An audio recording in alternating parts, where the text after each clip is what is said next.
Hello guys, இன்னைக்கு கிளாஸ்ல நம்ம verbனா என்னன்னு பார்க்கலாம். A verb is a word that shows action, state or being in a sentence. ஒரு சென்டென்ஸ்ல இருக்க ஒரு ஆக்ஷனை பற்றி பேசுறது தான் verb. For example, he is playing அப்படின்னா அவன் விளையாடுறான். அவன் ஒரு ஆக்ஷன் அவன் செய்கிற ஒரு விளையாடுறதுன்றது ஒரு ஆக்ஷன் இல்லையா, அப்போது அவன் விளையாடுற ஒரு ஆக்ஷனை பண்ணுறான். அப்போது அதுதான் இங்கே வந்து verb. ஓகேயா. ஷீ இஸ் டான்ஸிங், அப்போது அவள் டான்ஸ் ஆடுறா இல்லையா, அது ஒரு ஆக்ஷன். அதே மாதிரி ஸ்டேட், ஒரு ஸ்டேட்டை குறிக்கிறது. அப்போ ஸ்டேட்னா அவங்களுடைய ஒரு நிலையை குறிக்கிறது. அவங்க எப்படி இருக்காங்க. He is happy, she is sad, அவங்களுடைய நிலையை குறிக்கிறதும் ஒரு வேர்ப் தான். அப்புறம் பீயிங், அவங்க என்னவா இருக்காங்க. She is a teacher, he is a doctor, அவங்க என்னவா இருக்காங்கன்றத சொல்கிறதும் வேர்ப் தான்.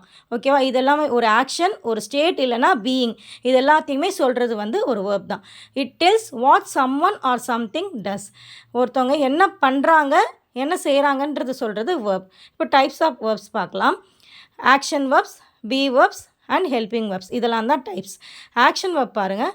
ஷோஸ் வாட் சம்ஒன் டஸ், ஒருத்தவங்க என்ன செய்கிறாங்கன்றது சொல்கிறது தான் action verb. Jump, write, play, eat. ஓகேவா. இப்போ வந்து he is jumping, she is writing. So அவன் வந்து ஜம்ப் பண்ணுறான், அவன் என்ன பண்ணுறான், ஜம்ப் பண்ணுறான். ஷீ இஸ் ரைட்டிங், அவன் என்ன பண்ணுறா, ரைட் பண்ணுறா. ஓகேவா, எழுதுறா.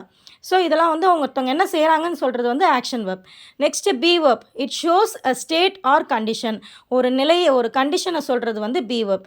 Is, am, are, was, were, இதெல்லாம் வந்து பி வேர்ப்ஸ் தான். ஓகேங்களா.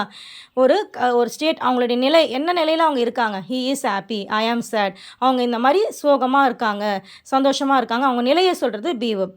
நெக்ஸ்ட்டு ஹெல்பிங் வேர்ப்ஸ்னு இருக்குது. ஒரு மெயின் வேர்ப்க்கு ஹெல்ப் பண்ணுறது தான் வந்து நம்ம ஹெல்பிங் வேர்ப்ஸ் அப்படின்னு சொல்லுவோம். ஹீ இஸ் பிளேயிங் அப்படின்னா பிளேயிங்ன்றது மெயின் வேர்ப், இஸ்ன்றது ஹெல்பிங் வேர்ப். ஓகேங்களா. For example, Ravi eats and apple, அங்கே ஈட்ஸ்ன்றது வேர்ப். ஓகேங்களா. She is happy. ஓகேவா. அப்போ இஸ்ன்றது வேர்ப், ஸ்டேட் வேர்ப். ஓகேங்களா. ஹாப்பின்றது ஒரு ஸ்டேட் வேர்ப் இல்லையா, ஹாப்பின்றது அவங்க நிலையை குறிக்கிறது.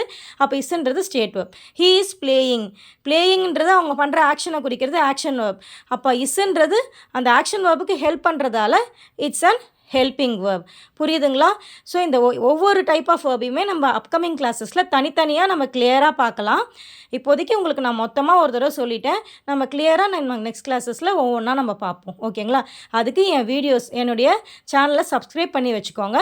என்னுடைய வீடியோஸ் உங்களுக்கு பிடிச்சிருந்தா லைக் பண்ணுங்கள், ஷேர் பண்ணுங்கள், கமெண்ட் பண்ணுங்கள். தேங்க்யூ.